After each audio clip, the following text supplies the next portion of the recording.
Hi everyone, today we're going to take a look at the Cherry Mobile G1 watch phone. Basically a cell phone that is a watch that you wear on your wrist. So let's start by having a look at what you get inside. You get the watch itself. I got it in red, but apparently they have it in several colours.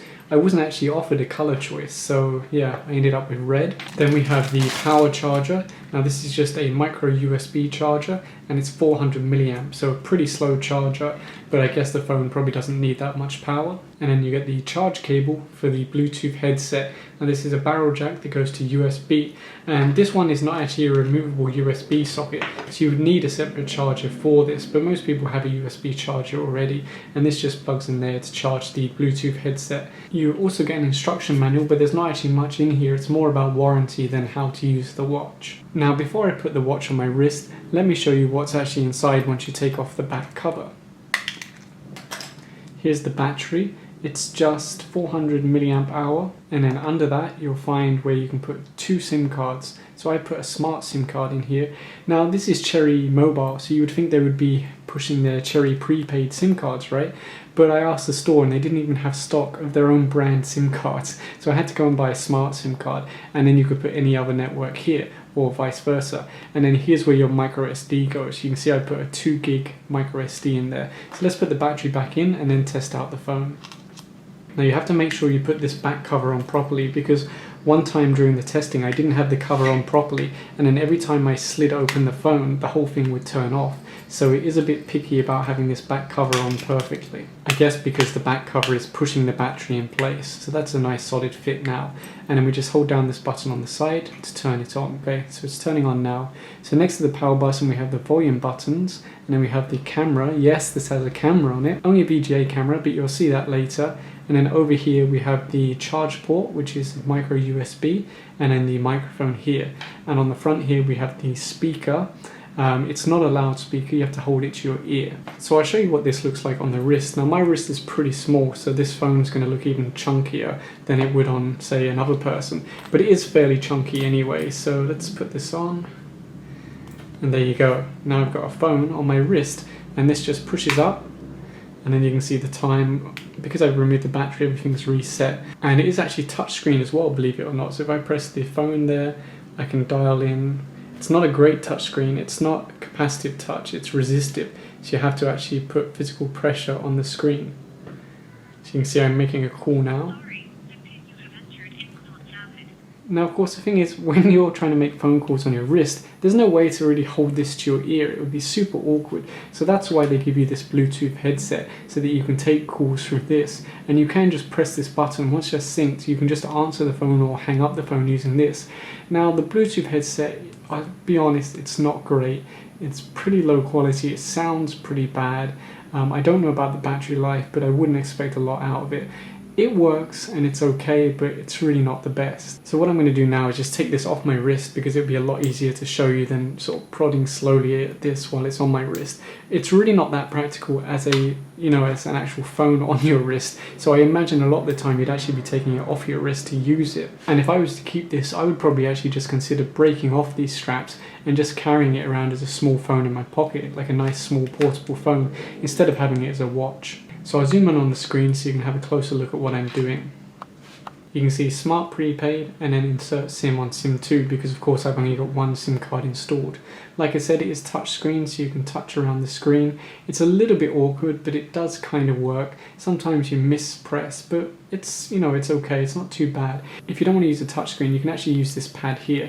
So you can see I can go left, right, and that's a lot easier, it's a lot quicker. So you can use a touchscreen, but probably most of the time you wouldn't bother. So of course it's got messaging. If we open this, write new message. Now of course if this was on your wrist, you wouldn't be able to type as fast as this. But when it's like this, it's pretty much like a normal phone, albeit with a very small keypad. So it does work, and you could, write text messages on this without too much of a hassle. As for multimedia, it has a video recorder, because remember, yes, it does have a camera. So let me turn that on for you. Now the problem with this camera is the placement, because it's right there. If you had this on your wrist, look at what you see. Basically nothing, just my wrist. So if ever you want to use this camera, you actually have to take it off your wrist to then point it where you want it to go. So if I point it here, you can see my hand. It's a bit hard to show this on camera, but I was actually surprised that the video quality isn't too bad. And what I'll do is I'll cut in a clip now so you can see a sample.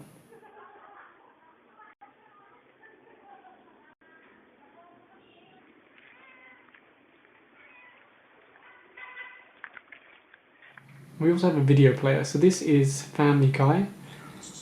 And the speaker is very quiet because it's meant to go to your ear. But if you went like this, you could probably just about listen to it. And if you press 0, that'll rotate it so you can have it full screen. And it's not too bad. I mean, it's not ideal, but if you had nothing else, this would get you by. Now I did test, I tested the MP4s, MOVs, none of the big media formats play. It has to be 3GP, which is the same that this actually records in. So you have to download all your media or convert your media in 3GP format. Now the next thing is FM radio, and this is where things become a little bit annoying because even on the box it says FM radio. But the problem is when you try and launch the FM radio, please plug in headphone. And no, the Bluetooth headset will not work. It has to be a headphone because that's what it uses as an antenna. But the problem is there's no place to plug in a headset or a headphone.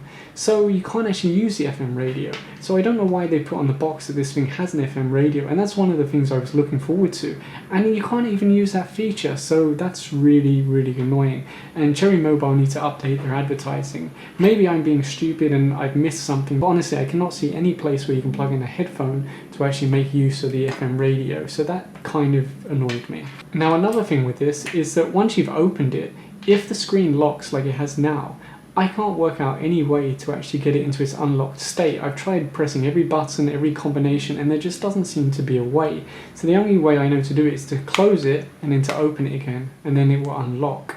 Kind of annoying. It would be nice if there was some kind of key combination that could do that. Maybe there is, but the instructions certainly don't tell you. Now you also have a sound recorder that just uses the built-in microphone. It's not great, but it will work. In the tools, you've got the classic things that you get on any dumb phone: alarm, calendar, calculator, world clock. Nothing fancy, but some people would find them useful. In the settings, you can adjust the screen, any passcodes, you know, all the normal things. I won't waste time looking at those. File manager can be useful if you want to open some MP3s and such like. Audio player is okay. I put some MP3s on here to test it.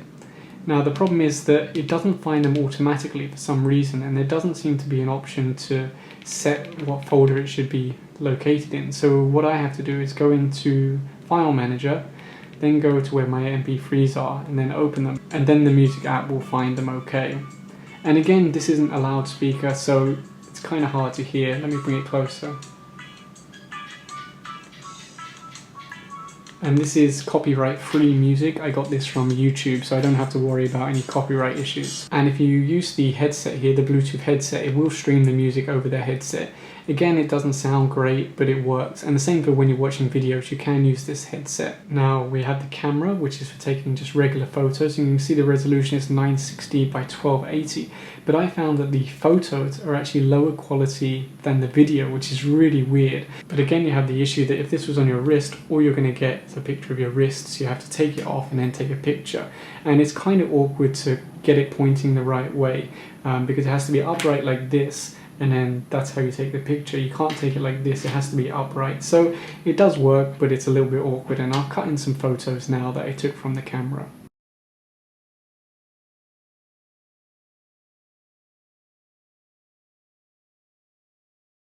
And of course, Bluetooth, you can turn it on and off, which you need to do with this headset.